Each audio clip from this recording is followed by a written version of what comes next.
여러분 안녕하세요. 송경선 시사 360 애청자 여러분, 오늘 또 찾아주셔서 감사합니다.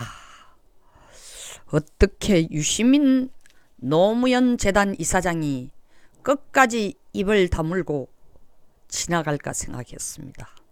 혹시나 했는데 역시나입니다. 때를 기다리고 있었던가요? 어느 때? 이대로 가만 앉아 있다가는 유시민이라는 이름 석자도 없어지겠다. 나도 분명히 대권의 꿈을 가진 사람인데 이대로 침묵하고 있다가는 국민들 머릿속에서 새카맣게 잊혀지겠구나.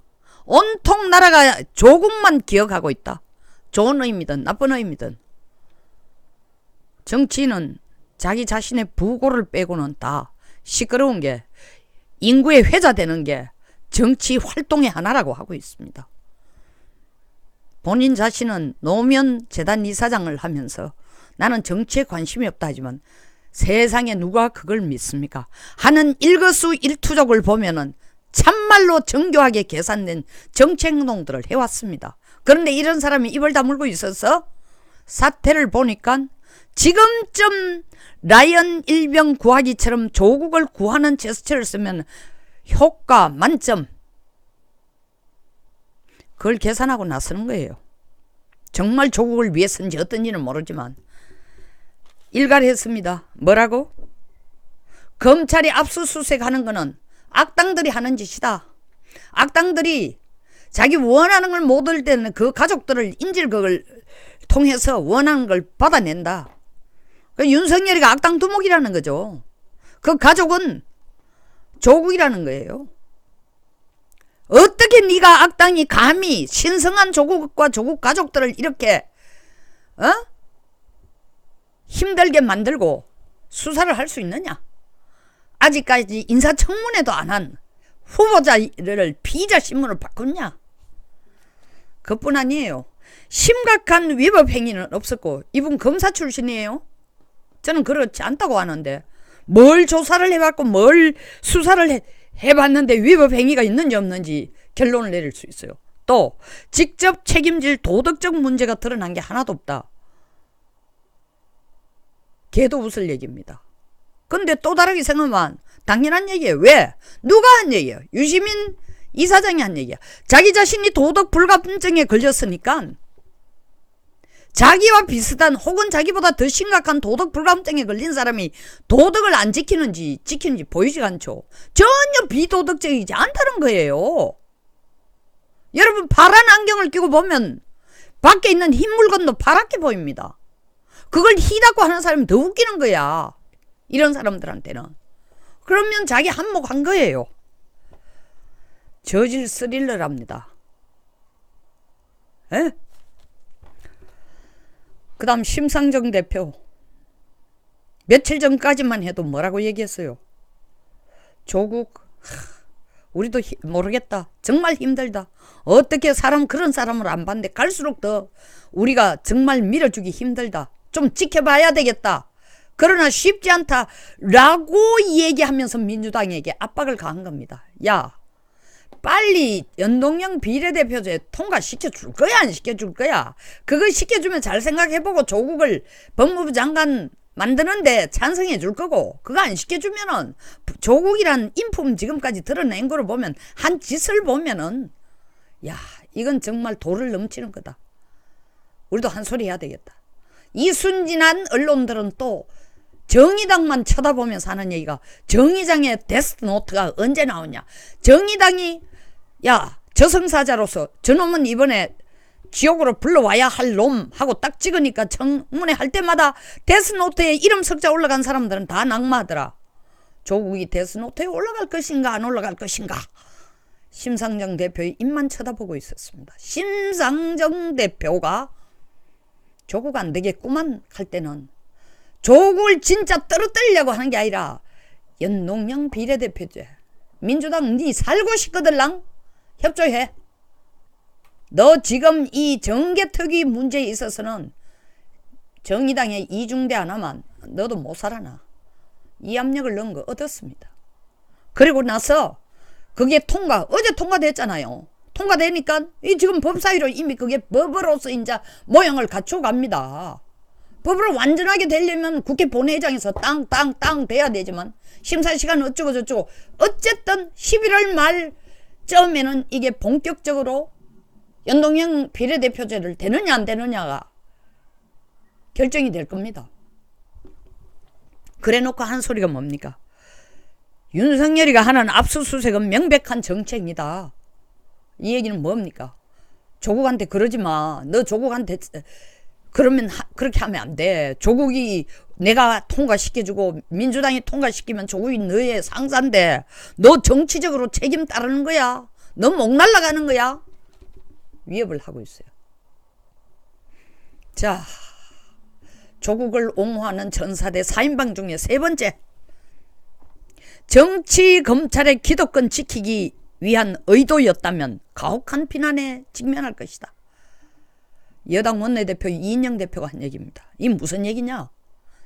왜 정치 검찰의 기득권이라 하냐? 청와대가 노리는 것은 검경 수사권 조정인데 쉽게 말해서 너희들이 수사 시작에서부터 재판까지의 권한을 절대 권력을 갖고 있는 게 진짜 세계에서 우리나라 검찰만큼 어마어마한 권력이 아니라 권한을 갖고 있는 검찰이 없어요. 그러니까 수사권의 일부는 경찰에게 띄워줘라 라고 하는 게 검경 수사권 조정입니다. 간단하게 축약을 하자면 그 경찰은 신이 났죠. 근데 검찰들은 야, 수사권을 1차 수사가 종결권을 검찰에게 주다니 말도 안 되는 얘기야. 그래 되면 수사가 제대로 되겠어? 시킬 걸 시켜야지. 그럼 우리 성역이 무너져. 그러니까 어떤 일이 있어도 윤석열 자기 자신은 사람을 위해 일하는 게 아니고 조직을 위해 일한다고 했으니까 조국이란 사람, 비록 저 자신의 상관이지만 조국이란 사람, 문재인 대통령이란 사람이 중요한 게 아니라 검찰이라는 조직에 그 조직으로서 해야 될 일을 하는 것이 최우선이다라는 명분을 끄집어내가 이때까지 더불어민주당이 밀어붙이던 검경 수사권 조정과 공수처 만들면 검찰총장은 뭐야? 아무것도 아니지. 검찰을 왜 검찰 따로 만들어가? 그 공수처가 조사하는 게 뭐야? 대통령 친인척과 국회의원 비리는 다 빼고 나머지 고위공직자만 하라는 건데 하나만 안 하죠. 그런 내용이 안 들어갔는데 대통령을 어떻게 감사를 할 수 있고 조사를 할 수 있어요? 왜 그걸 만들려고 하는데 결국 이인영 대표가 한 얘기는 그거 안 하려고 이 짓 하고 있는 거 아니야? 에?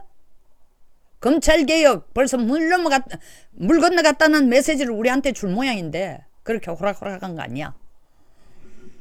또 그 밑에서 일하는 대변인 이해식 민주당 대변인 그 밑이라고 뭐 다리 밑이 아닙니다. 원내대표가 있으니까 또 당이 있으니까 서열상으로 대변인은 그 밑이죠. 검찰이 대통령의 인사권에 개입하는 행위로 볼 소지가 있다. 이게 무슨 얘기냐? 야, 조국이 누구냐? 문재인 대통령의 아바타다. 근데 너희들이 조국을 이렇게 조국을 향해 정면으로 비수를 꽂으면 그 다음 너희들이 누구를 향하겠다는 거야? 대통령의 친인척 비리, 대통령의 사생활까지 다 뒤지겠다는 거야? 그렇게 까불면은 너를 임명한 건 대통령이야. 근데 네가 앞서가지고 대통령을 흔들려고 하면은 너 인사권자를 흔들면서 대통령의 인사권자의 인사권을 흔드는 거야. 섣불리 그딴 짓 하지 마. 이 경고를 주고 있습니다. 이들이 노리는 건 딱 하나입니다. 물론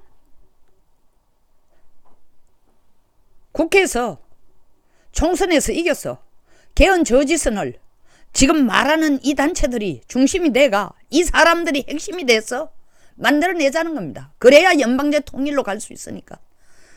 얼마나 답답하면 재경한 부장검사가 얘기했어요. 야, 남의 편을 여당은 말이야. 자유한국당 국회의원 대통령 두 사람 구속시키고 정보원장을 국정원장을 4사람이나 구속시키고 100수십 명을 깜방에 열 때는 적폐청산 잘한다고 박수를 치더니 야 적폐청산 잘하는 영웅이다 라고 하더니 왜 자기들 걸 자기 측을 압수수색하는 것은 적폐청산이라고 한 이게 무슨 얘기냐. 부장검사님 그게 바로 내로남불입니다. 예, 적반하장이라는 거고 다른 말로 쓰면 이 꼴입니다. 윤석열 천사 아닙니다. 자기 입으로 말한 것처럼 자기는 사람을 보고 일하는 게 아니라 조직을 보고 일한다. 그 원칙에만 충실해주면 좋습니다.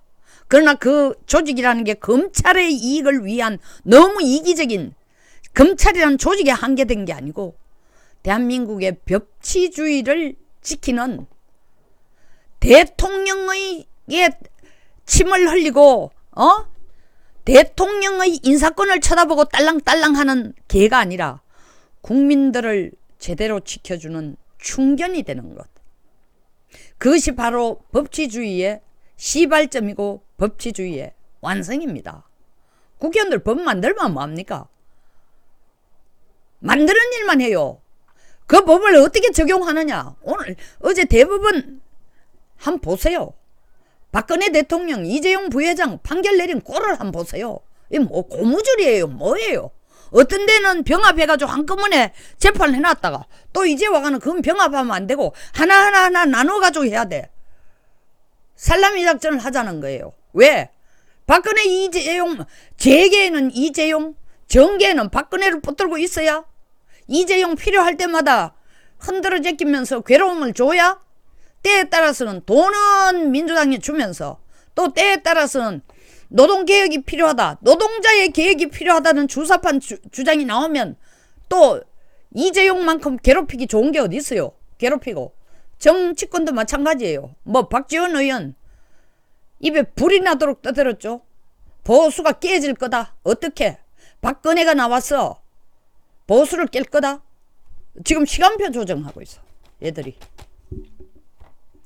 그 조국이란 변수가 대한민국의 선거법 개혁이 아니라 대한민국의 민주주의를 완전히 말살시키는 하나의 쿠데타를 간접적으로 조정하는 존재가 되었습니다. 이 조국 하나를 위해서 대한민국 정말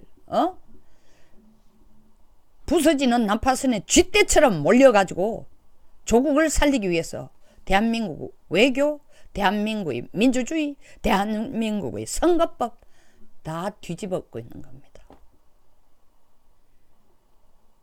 민주주의는 특정한 당을 위해 만든 게 아니고 특정한 사람을 위해서, 특정한 권한을 위해서, 특정한 정권을 위해 만든 게 아닙니다.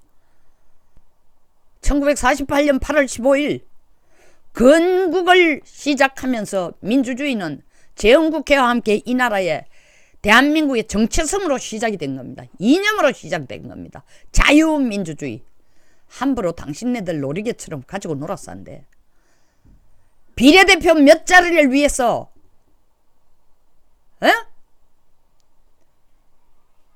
법을 어긴 혐의가 이렇게 많은 사람하고 엿 바꿔 먹듯이 바로 바꿔 먹어 국민들한테 심판받을 겁니다.